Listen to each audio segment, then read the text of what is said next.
Project Restoration Jeremiah 23 in hoods. Again, we got this turkey out here. God bless the turkey, right? I want to say today, God is bigger than your clique or your group. Understand that there's an awakening, and once people are woke, they gonna see right through you and me. Check game. If we're not in alignment, and they are, then God will show out of the contrast, look, this person's not in alignment. Don't walk in that. That's how the Lord will lead us by the Spirit. As many as led by the Spirit, they manifest sonship or maturity. When you were a child and a baby, people did things for you, but now that we are grown, now we must be led by the Spirit. Now we must show which path is the way to go, for you and your family, for me and mine. We got to understand, now everyone ain't going to go with you. Sometimes your family won't go with you, but you got to go anyway. You got to do the right thing in spite of how you feel. The reason why I say cliques and groups, because a lot of times when we gather and meet, it's a lot of emotionalism, which is okay. God accepts all of that. He looking and saying, hey, I love you too. But more importantly, he wants us to worship him in spirit and in truth. Take things very serious as far as acknowledging, leaning on him to order that thought, that it's that thought that will come through your mind that will put you on the next level if you milk it and chew it like some juicy fruit, meditate on it and observe to do it. That one thought could change worlds. It created worlds.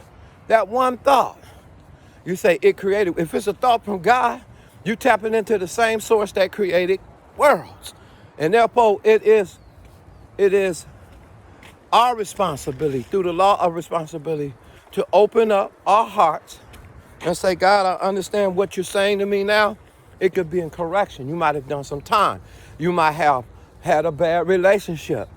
But it is not about the group carrying you forever. Even the eagle has to drop that bird to fly on its own. So everything is about personal relationship. Everything that we touch, everything that we do, everything that we think, we have to filter what's going through my head. Is this going to get me closer to the path in which I should take? Or is this going to cause me to be in trouble? Is this going to cause me to stumble over something in that path?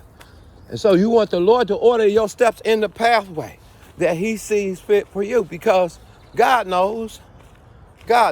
He knows that you and me were designed for a personal relationship.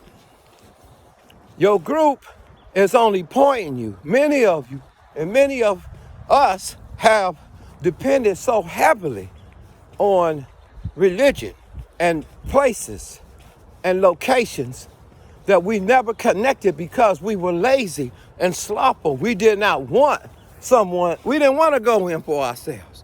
It don't matter if the way was paid for me in full to have my personal relationship restored to the Most High God. It don't matter. What matters is that I get to the location where I can lift my hands or get on my knees, pray to the east or the west. All that is great. Liturgy has its place. Tradition has a good place and some things. But sometimes it's just not going to cut it in 2021 or 2031. That's why we be burying our dead a lot of times, because it's not the fault of the people that bury us. It is the fault of the person who just didn't hear the instructions. Like, don't do that today. Or, hey, watch yourself on this proclivity. It's designed to destroy you. Or the Holy Spirit and the angels always give you a sign. Always.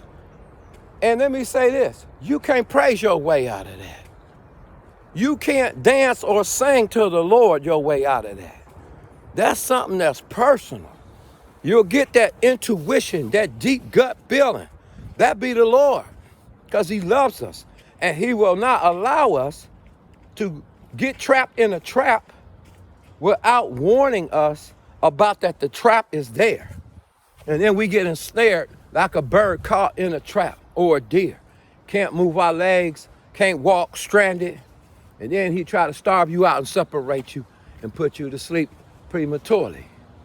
I know this is some hard talk right there, but that's the truth, man. You ever had friends that just go pop? You say, man, what the heck happened? You know, wait. Maybe God, the Holy Spirit was trying to tell them to quit eating them potato chips. Listen to what I'm saying. We're looking for some big thing, and a lot of times it's in the small things where God has dealt with us about. Quit eating that. Don't go do that. You know what is wrong and what's right for you. In other words, you'll get grieved in your spirit if you overindulge in anything. But more importantly, especially destructive things. So you will know by inside. You'll know it before you do it, many of you, because you'll feel like you want to throw up. It's just something ain't right about the situation. Go with that. Over these next 10 years, your life could depend on it. Yeah, I'm talking to you today in 2021, but during these next 10 years, I hope you hear the voice of the real shepherd. All other shepherds come second, under shepherds. But the Lord said, he your shepherd, you shall not want.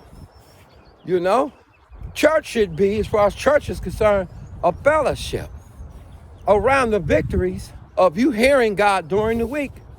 Not the prophet, not the apostle, not the pastor, not the evangelist's testimony, your testimony. God is calling you. Told Jeremiah, say not I'm a child. Jeremiah was praying. He said, I hear somebody calling me. Go and see what the Lord would say to you. Samuel, with Eli the priest.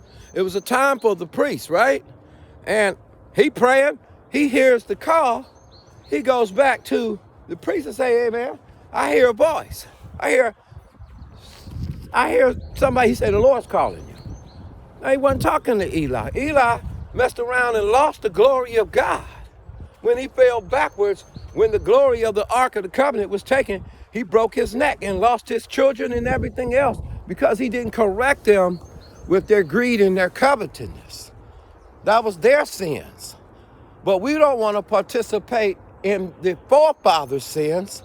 Listen to what I'm saying. We must identify them. We must hate covetousness, and we must break them off of our lives. If not, you'll serve with your father's sins, you and I. And so Jeremiah, he knew. Okay, I'm going back and listen. Samuel, the prophet, the first prophet, he said, speak, Lord, for your servant here. So Samuel, at the end of his ministry, even though Eli and them perished because of coveting the fat off the sacrifices, and they were greedy. They just wanted it all for themselves.